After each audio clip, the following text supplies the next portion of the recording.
বিসমিল্লাহির রহমানির রহিম। আজকে আমরা নবম দশম শ্রেণীর সাধারণ গণিত বইয়ের 9.1 অনুশীলনীর 16 নম্বর প্রশ্নের সমাধান করব।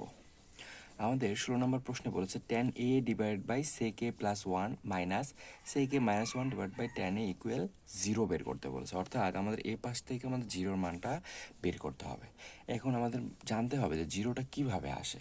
জিরোটা একভাবে আসে, সেটা হচ্ছে যে কোনো কিছুকে যদি বিয়োগ করি আমরা, বিয়োগ করলে কিন্তু জিরো পাই, এটা একটা হতে পারে। আর একটা বা হতে পারে যে জিরোকে যদি আমরা কোনো কিছু দ্বারা ভাগ করি তাহলে কিন্তু জিরো আসতে পারে। এখন দেখুন যে এই অংশ আমরা যদি বাম পাশ নিয়ে কাজ করি, বাম পাশটা একটু উঠাই নিই আগে।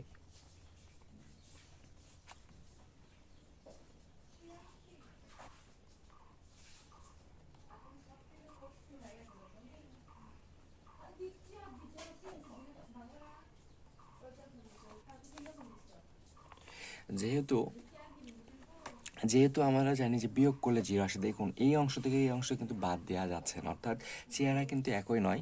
যার জন্য আমাদের চিন্তা করতে হবে যে উপরে জিরো যেন নিয়ে আসতে পারি। উপরে মানে একটা ভগ্নাংশের উপরে যখন জিরো নিয়ে আসবো, লবে জিরো নিয়ে আসলে জিরোকে কোনো কিছু দ্বারা ভাগ করলে তখন পুরো মানটাই জিরো আসবে। এই জন্য আমরা দেখুন এখানে আমরা কি করতে পারি, আমরা কিন্তু এখানে দুটো ভগ্নাংশ আছে মাইনাস দিয়ে, তো সেক্ষেত্রে আমরা কিন্তু এখানে লসাগু করতে পারি। যদি আমরা লসাগু করি, যেহেতু দুটা হর আলাদা, সেজন্য দুটা হরের গুণফল হবে লসাগু।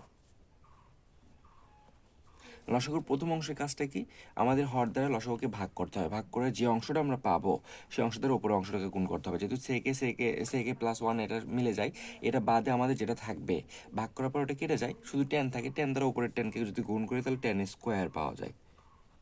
মাইনাস ছিল মাইনাস, একইভাবে যদি আমরা এই হর দ্বারাই লসাগুকে ভাগ করি তাহলে টেন টেন কেটে যাবে, শুধুমাত্র সেকে প্লাস 1 থাকবে।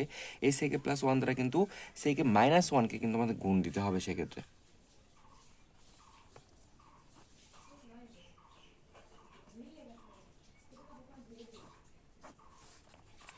দেখুন আমাদের তো উপরে জিরো নিয়ে আসার চিন্তা করতে হবে, কারণ আমাদের তো বাদ দেওয়ার কোনো অপশন নাই।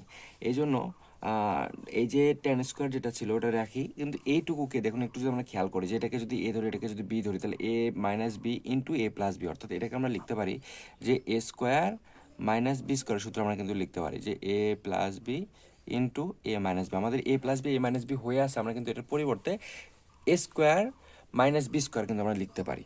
তাহলে সেক্ষেত্রে কী হতে পারে যে সেক স্কোয়ার এ মাইনাস 1-এর উপরে স্কোয়ার, নিচে যেটা ছিল ওটা আমরা লিখি।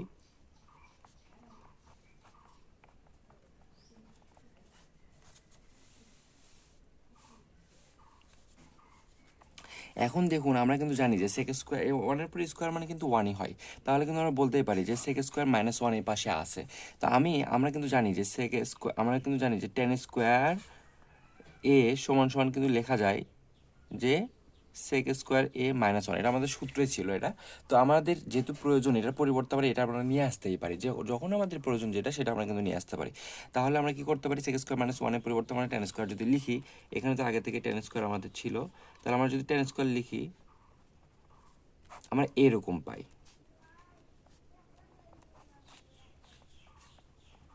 এখন দেখুন যে একটা টেন স্কোয়ার থেকে আরেকটা টেন স্কোয়ার যদি বাদ দিই তাহলে কিন্তু আমরা জিরো পাই। তাহলে জিরো ভাগ নিচে যেটা ছিল হরে সেটাই থাকবে। এখন আমরা যদি জিরোকে কোনো কিছু দ্বারা ভাগ করি, জিরোকে যদি আমরা কোনো কিছু দ্বারা ভাগ করি সেই ক্ষেত্রে কিন্তু আমরা জিরোই পাই। দেখুন জিরোই কিন্তু আমাদের ডান পাশের মান বের করতে বলেছিল, এটাই ডান পাশের মান, প্রমাণিত।